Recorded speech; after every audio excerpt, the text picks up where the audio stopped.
Thank you very much for having me here. It has been great up to now. Participated in very interesting talks and I learned a lot. And mainly people has been very friendly and open about talking about their research, and it's very nice. Today, the topic of my talk is trying to compare some. Okay, to compare, oh, there is an echo, geometric parameters for representations of real groups and representations of p-adic groups. But I'm going to go slowly. So F will be, or C of R or QP, and G, reductive algebraic group defined over F, but you can think of GLN, R, GLN, C, GLN, QP. And we are going to be looking at the representations of this group, that the category of admissible representations, they have an infinitesimal character. And I will say a little bit more about what these things are, especially for the p-adic case. The point is, as you see, for representation of a group, there are standard representations, and the more classical way to think about them is to construct them as induced from a representation of a parabolic, like the Lagrange classification. And this induced modulus, if you have the parameters right, they have a unique irreducible quotient. But it is possible to parameterize this representation with geometric objects. And what we are going to be looking at, the geometric objects that parameterize these representations, okay? And the geometric objects are going to parameterize both things, the big standard representation and the unique irreducible quotient. Okay. The point is, if I look at the Grothendieck group of all the representations, they have two bases. The basis of this induced modulus, the standard modulus, and you can get the basis of the reducible modulus, and there is a base of change, a change of basis matrix. So a standard modulus are a sum of irreducible modulus, and there are some integer coefficients. Okay, here the representations, the parameters are geometric. In the case of real groups, we don't do more of Lagrange parameters. We use some geometric parameters that I'm going to describe, defined by Adams, Barbach, and Vaughan. And the same thing, the parameters in the p-adic case are defined by Cash and Lustig. The point is that these integers that appear in these formulas are not naive at all about the geometry, okay? Then we have the same kind of formula, even if you are over R or if you are over the p-adic case. So naively, the problem is, can we have a geometric way to relate these geometric objects, these parameters, in such a way that we can compare these coefficients? In some way, my slice is not showing up. So can we define a map between the geometric parameters so that we can compare the integers that appear for real representations to those that appear for p-adic representations? So the first question is, why would you care to do that? I'm not going to get into technical details. The objective of my talk is just to give you the philosophical ideas and what is the progress in that direction. In the p-adic case, there is some subgroup, important subgroup that is related to a Borel subgroup we are more familiar with, the Iguajori subgroup. And the category of representations we are working with are those that they have Iguajori fixed vectors, okay? And so we have a representation and we can get the subspace of vectors that is fixed by the Iwahori subgroup, that's finite dimensional, and there is some Hecke algebra that acts like that. And Borel proved that there is an equivalent of category. Well, what Lustig and Gaston did is to obtain some parametrization for representations of that Hecke algebra. Through a lot of background story that I put in gray there that I'm not going to go through. The point is that then Lustig gave some algorithm on how to compute these magical integers that write the standard as a sum of irreducible. But the algorithm is extremely difficult and has been implemented only in examples and very complicated. On the other hand, in the real world, Jeff Adams and Barbach and company, they have an extremely powerful computer software called the Atlas that they can do a lot of things for you, like you put the parameter of a representation, tell you unitary, not unitary, and it can compute all these numbers in the real case, okay, like this, fast. So one motivation is, if you can get a relation, can we get these numbers for the p-adic from the success of the real people? Okay, that's one of the motivations. Okay. I'm going to try to describe, so first I'm going to tell you a little of what these geometric objects are. Then I am going to tell you the set of representations will depend on how the center of enveloping algebra acts by a character infinitesimal caret lambda. And one extreme is when lambda is regular, it's nice, like it's raw. I'm going to talk about that. And then I'm going to tell you what happens if the infinitesimal character is a little singular in the GLN case. And at the end, I'm going to tell you how much we can generalize and what the difficulties are. So what I'm talking about is work in progress with Peter Trapp. Okay. So let's try to give an intuition of what these parameters are. So suppose that we are in GLNC, and this is the diagonal cartan. And I take a semi-simple element in that cartan, and I took a nice regular one. As many of you mentioned in your talk, this semi-simple element will induce a grading in the Lie algebra. Just take the eigenspaces for this action. Since the lambda that I got here is integral, the coefficients, the eigenvalues are going to be integers. So the Lie algebra G is going to be a sum of these eigenspaces. And there is an eigenspace G0, and you take the subgroup with that Lie algebra. In this example, the only thing that stabilizes the whole character that I chose is the torus. And as you mentioned in some of your talks, this G0, if I fix one of the eigenspaces for an eigenvalue non-zero, G0 will act there, and they are going to be orbits, as you mentioned in your talk, and they are going to be finitely many orbits. And these orbits is very relevant for the Cartan-Lustig parameters, okay? So this is a relevant set of orbits.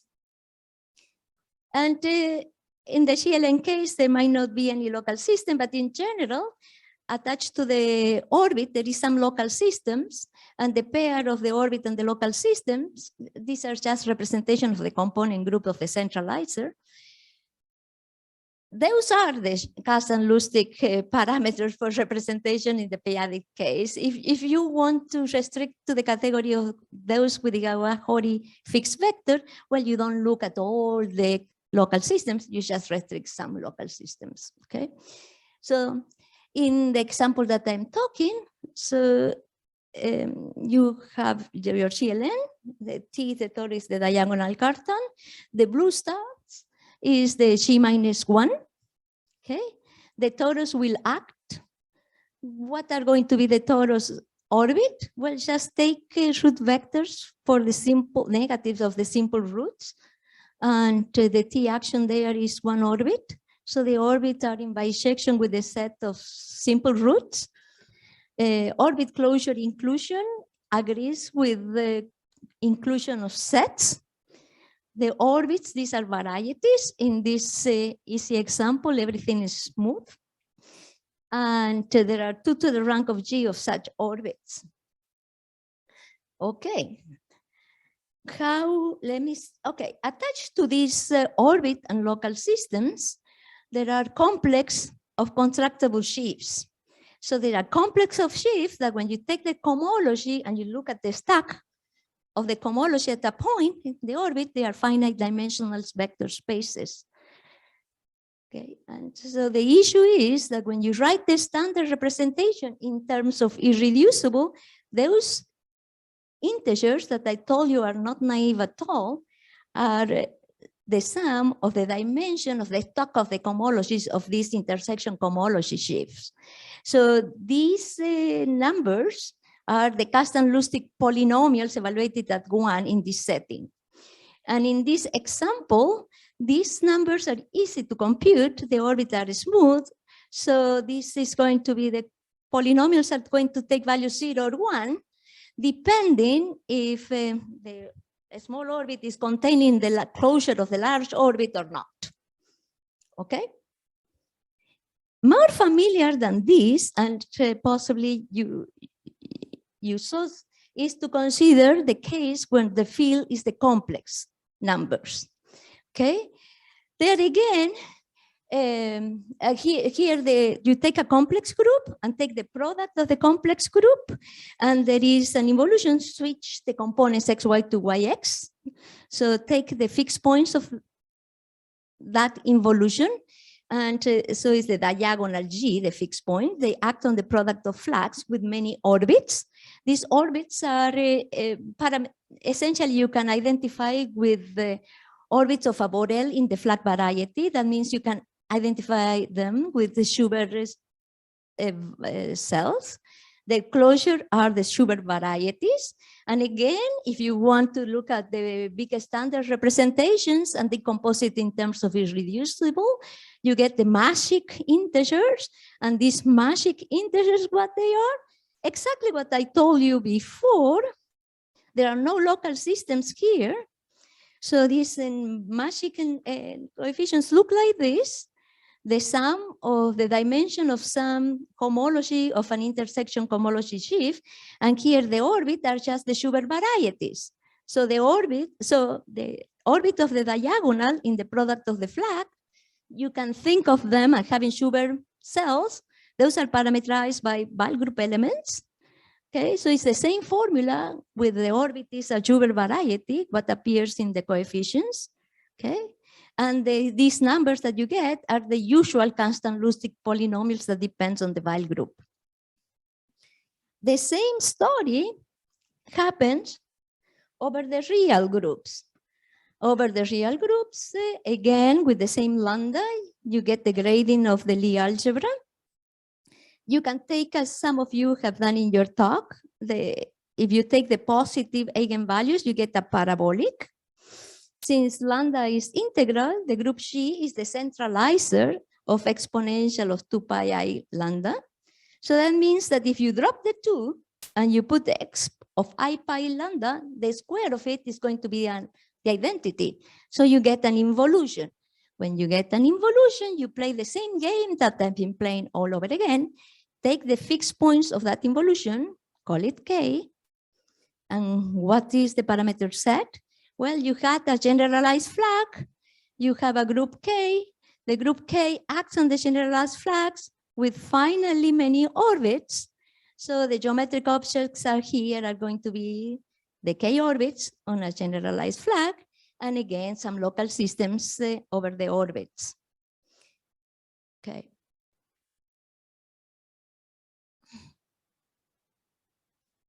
And once again, I'm not going to repeat it.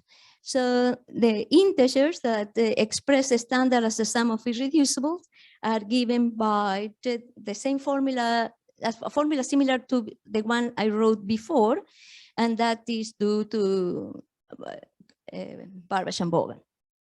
Okay. So In other words,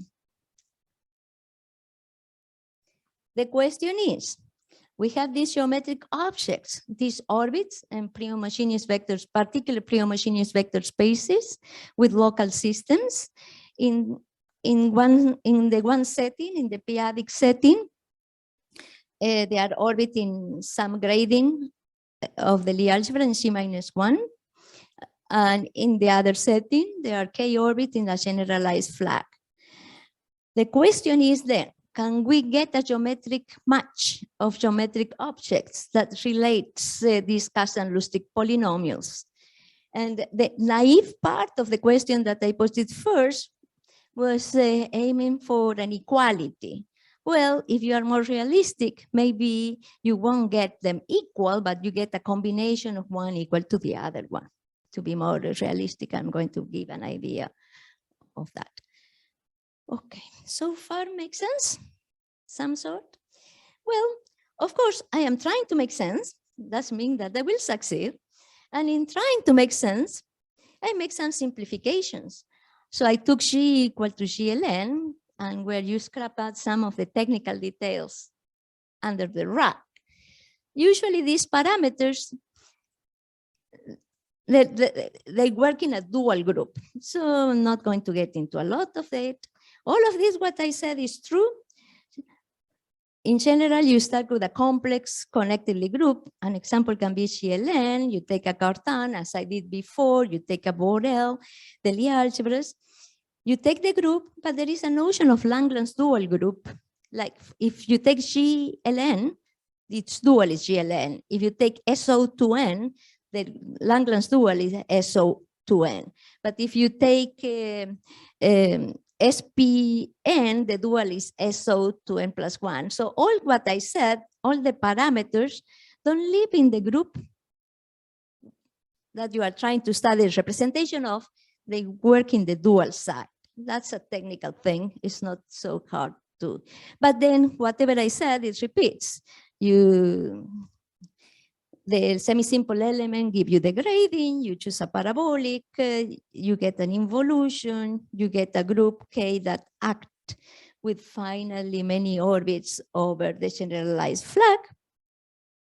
And I may be able to point things out. On the generalized flag. And again, the parameters, as I said before, are k-orbit in the general flag and some local systems. And the coefficients are given by, in this case, when there are local systems, I have some constructible sheaf. I look at the cohomology. I take the stack at a point. This is finite dimensional space. And instead of looking at the dimension, I have to consider the local system that I think as a representation of a finite group. And so here is how many times that representation appears in this vector space. Okay.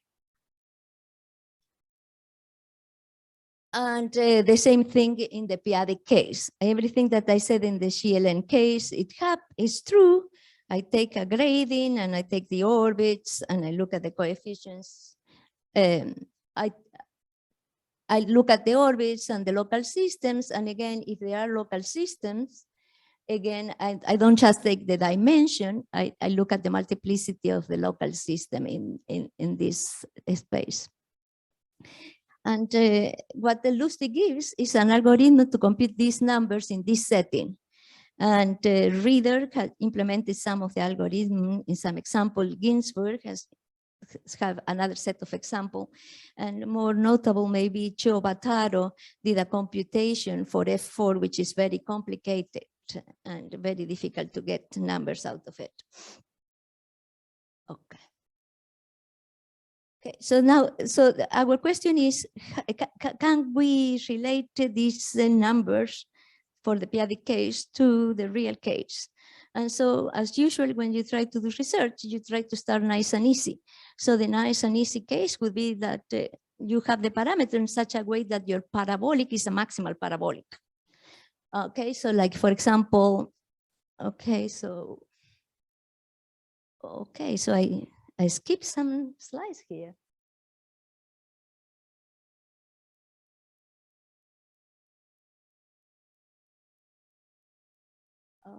Okay.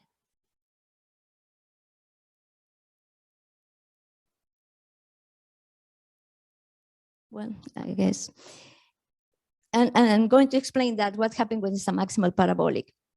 But first, I think when I wrote these slices, I was thinking that somebody in the audience might be wondering, okay, we understand more or less what you want to do, but then why should we believe you that something like that even makes sense? Okay, why would you expect something, some relation like that to exist? The definitions look similar, but then what? And there is some evidence. In 1983, Selevinsky considered an example. Here, the group, the complex group GLNC, and look at parameter lambda, as I described, n1 times the number A1. These are all integers. So that induces a grading of the Lie algebra. The group G0 is a product of GLNs. Okay, so if you take the first n1 coordinates and the span of that give you a vector space V1, you take the coordinate En1, you take the second set of coordinates, you get a second vector space V2, etc. And so G minus 1, he identified as a sum of linear, a set of linear maps between V and V1, a linear map from V2 to V3, a linear map from Vn minus k to Vnk. So it's like a quiver, okay, in G minus 1. And then if once that he views G minus 1 as a set of linear maps, you can consider the composition of linear maps from Vi to Vj. This is will have certain rank. And he showed that the orbits, the G0 orbit in G minus 1 are parameterized by the matrix of the rank, okay, of the matrix. And okay, and what did he do? He took this orbit and mapped it into p orbit in the generalized flux. So he attached to each of these orbits a Val group element, okay? And he did it in a natural way. From the vector spaces Vi, he drew a flag. So he fixed one flag in the generalized flag. And then he said, well, what if I look at the flux that contains the VIs inside? And then he realized that is the closure of a Brouwer cell. And so that closure of the Brouwer cell will have a smaller Brouwer cells inside. And then he observed, he asked himself, how many smaller p orbits are in the closure of this big orbit? And he realized, I have the same number as the G0 orbit in G minus 1. This orbit inside this Brouwer cell, the smaller orbits are parameterized again by the matrix of the rank.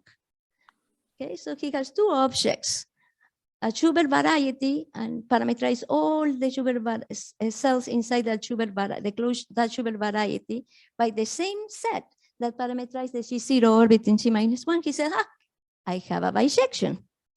And he uses the bisection and proved that these magic numbers that we are after, that come from the orbit in G minus 1 and they come from the Val group elements match up. And how did he prove that? And he used a very well-known technique. So if you have a space that is stratified, so you have a union of orbits, and you are able to find a transversal slide to one of the orbits. Okay, so you have this orbit, you have all these orbits, and you have a transversal slide with the property that when you intersect the orbit in the big space, you get orbits in the transversal slice that covers all of it. Okay, and if it is transversal and nice in some sense, then the stock of the intersection cohomology are the same.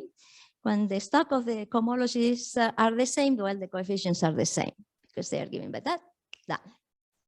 Okay, so and the whole business was to get a nice normal slice, and he did it in a very linear algebra way. He took So you know the elements in G-1, he's thinking them as linear transformation, as matrices. He took 1 plus n, like this sophisticated thing is done like down to earth, 1 plus n acting in the flag, multiply matrices, and he proved that that is a subvariety and is transversal to the orbits, and done. And everything that looks so sophisticated when it goes to computation is linear algebra. Okay. This is the case that I was trying to explain to you. So if you want to generalize or use these ideas of Selvinsky in the real case, you start with an easy case, and it's the case of the maximal parabolic.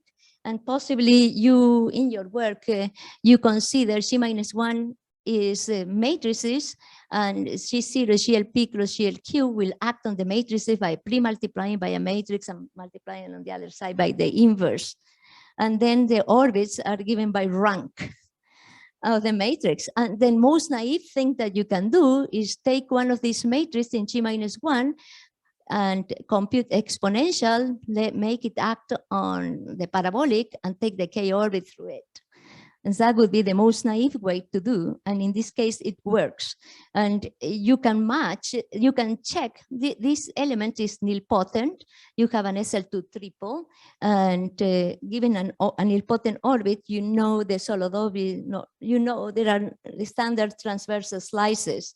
And you can see that the transversal slices of the nilpotent orbit through this exponential map goes to a normal slice to the K orbit, and things match.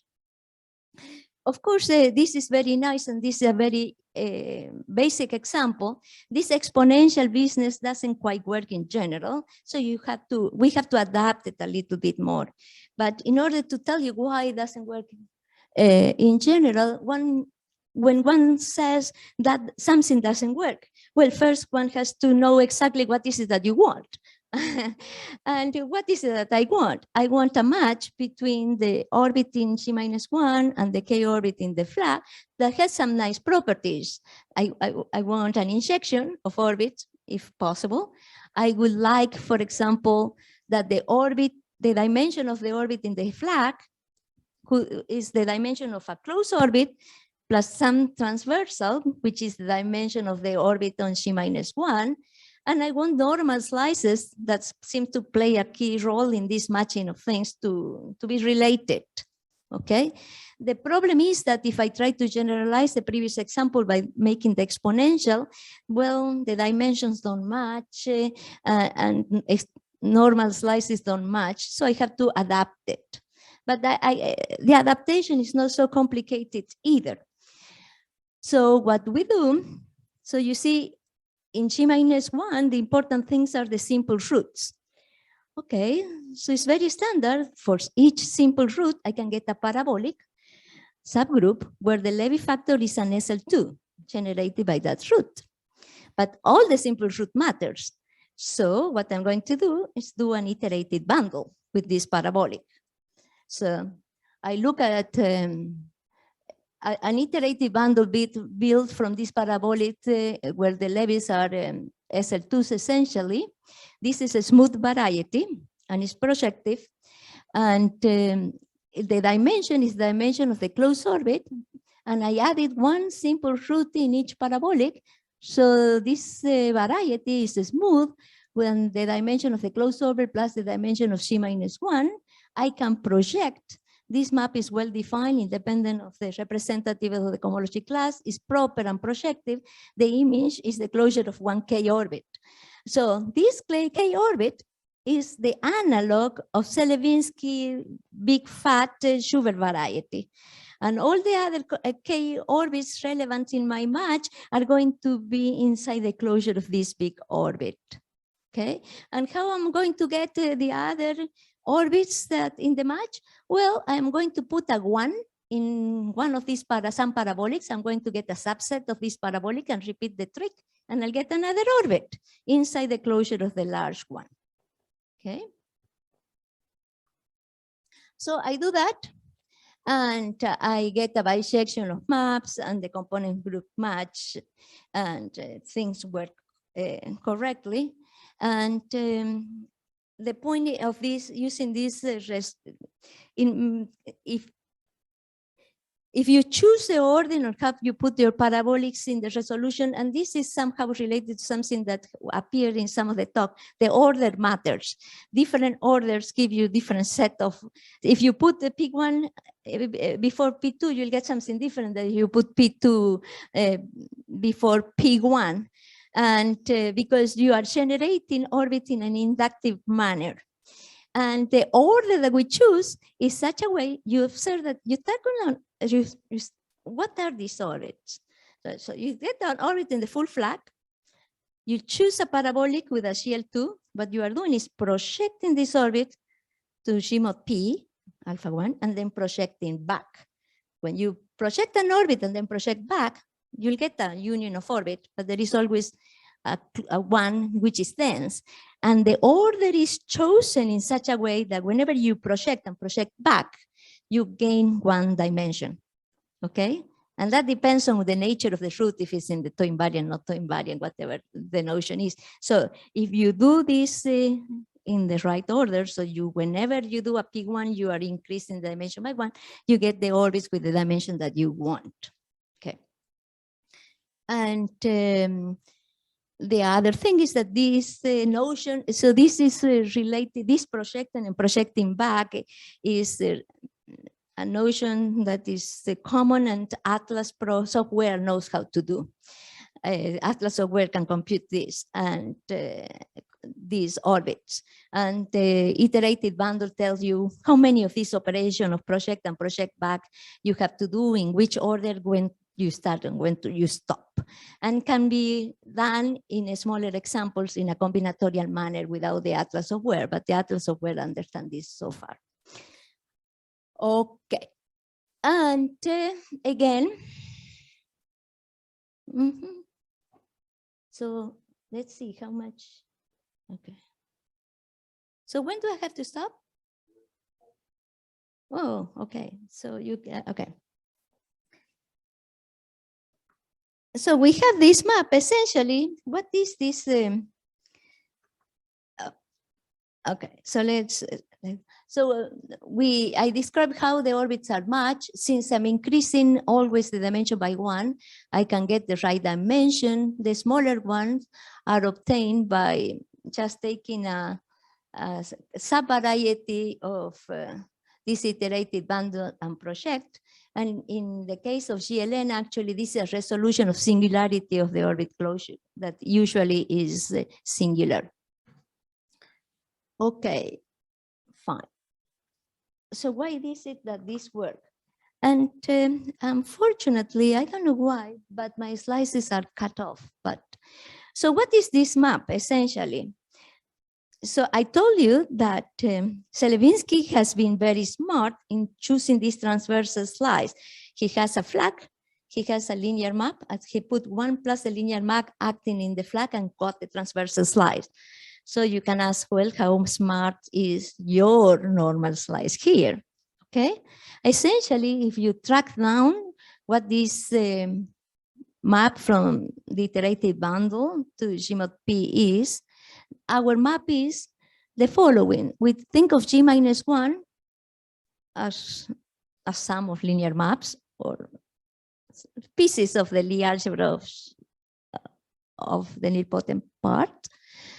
And so it's a sum of y1, y2, yr. This corresponds to the linear maps in Selevinsky, A1, A1, A2.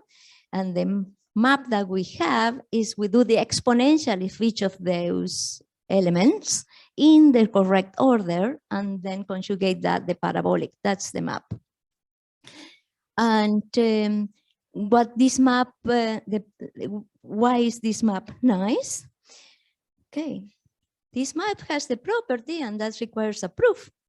This is like a normal slice, and it admits a tube, a neighborhood that is a tube, and this tube retracts, okay? And it's locally like a fiber bundle, okay? That is called a normal non-singular inclusion in algebraic topology. And when these normal non-singular inclusions happen, base change, hold, and you can push back shift from the tube to the normal slice, and the polynomials match, the stack of the cohomology match from the tube, and the restriction they match. Okay, and so this normal slice is good. It fits into a tubular neighborhood. And that allows us in this example to check that this in this example, the polynomials, the multiplicity match. So can you play the game in more complicated examples? In the previous example, everything was happening in the flag variety essentially.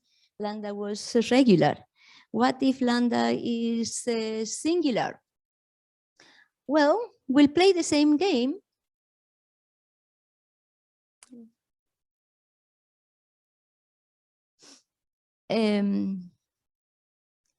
We play essentially the same game, but what are the parabolics here if lambda is not singular?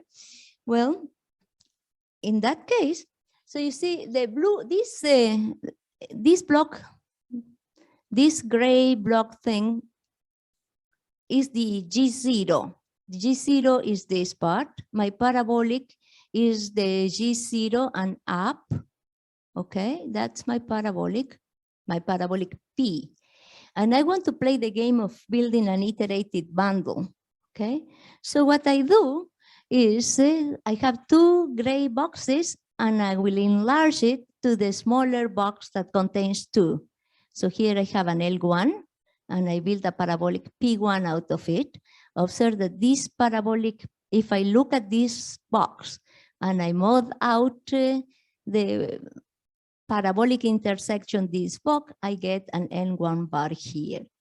Then I can do the same business with the two next boxes and I get an L2, and L2 mod L2 intersection the parabolic gives me an N bar 2. So I get a second parabolic and I keep on going, and what I'm doing, I'm choosing the smallest possible parabolic that contains my parabolic P. And out of it, I repeat the game. I look at the iterated bundle. And again, I will get a map from this iterated bundle to the generalized flag Shimod P by sending the cosets to the product, acting on the parabolic, and I will get union of orbit. And again, the normal slice can be described in terms of the map that I have in terms of the exponential, this iterated construction that I did before. But in this example, one can check that this iteration that I described to you before by doing x of x1, x of x2, x of n, xn can be chosen in such a way that the map agrees with the Selevinsky map in the GLN case. If you are in another group, this iteration that I was describing is not Selevinsky map, it's something a little more sophisticated than that. Okay, so, and again, one can check that there is a nice normal non-singular inclusion and there is a retract that relates the cohomology shifts. Okay, so I think how much can we generalize this? For classical cases, we can do the construction similar by choosing appropriately an iterated bundle, the correct order. And if you are in the simply connected case, the order doesn't matter very much, but if you are in SO case, then you have to be very careful with in which order you build the iterated bundle. Then there is, in general, if you are not in the GLN case, there are going to be local systems that you have to be careful with. And you see, I was telling you that whenever you have this transversal slice and this tube and you retract, things are nice. But when you have local systems, there are some things that can go more complicated. If you have a homology shift in the tube and you restrict, the local system, when you restrict, might be semi-simple. So it might not be reducible. If you have an irreducible representation when you restrict, you might have a sum of them. Okay, when you restrict this intersection homology shift, you'll get a perverse shift will get perverse. But if you start with something irreducible, might not be reducible. So the local systems might split into the sum of them. And then when you have a local system in a big orbit on the tube, when you restrict, there can be various local systems that restrict to the same local system in the normal slice. So the formulas are going to be a little more sophisticated, taking care of this local system and how this representation of the big tube and the representations that light in the orbit in the slice match. And so the formula that you expect is that the cast and Lustig polynomials, there is a relation between cast and Lustig polynomials. This in the real case, it depends on how, this is the fact of how many times a local system contains one in the restriction. And essentially this, how, if you take a local system and restrict, how is it semi-simple or not? And so there is a relation that takes care of the local systems also and matches these cast and Lustig polynomials, but that is a little more technical. And this relation holds whenever we can do this injection of orbits and we can choose a normal slice that is a transversal slice that is nice, as I described before. Okay, so in the classical case, we can do these things, but in the exceptional case, things get more complicated, and especially, for example, if we want to reproduce Chiobataro example in F4, we still don't have all the things. We don't have an injection of orbits, and there are things that we still don't understand. And I think I'm going to spare you, and I will stop early. And thank you very much for your attention.